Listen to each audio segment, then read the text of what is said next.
Šiandieną aš jums aprodysiu, ar apsimoka pirkti iš viso VIP. Tai gerai, čia yra toksai bubbles, žiauriai man jisai patinka.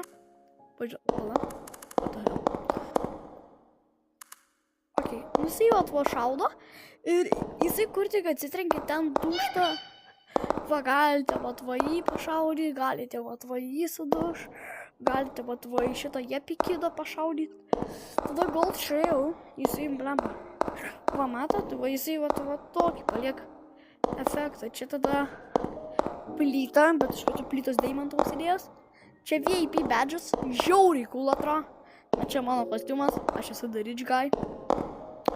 Tai jo. Ja, čia tiek. Tada. Bet šiaip, jeigu nori kažkokių levelių, tai nelabai apsimoka įpirkti. Čia tik jeigu nori kosmetikų cool atrodyti ir erzint vaikus, pavyzdžiui. Aš labai man patiko.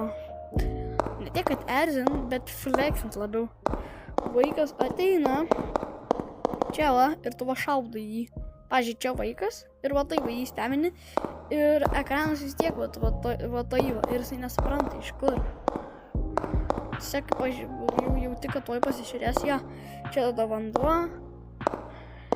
Žinot, yra tokių bananas, lygių vienas subscribas, lygių vienas man bananas.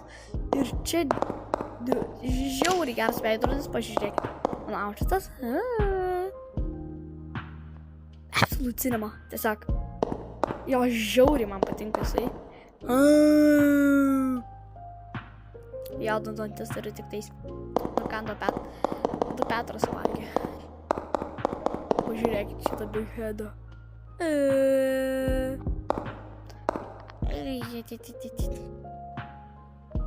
Ja. Tai jo, va čia va yra VIP. Ar jisai vertas 14 eurais? Tai manau, kad ja. Tai ja.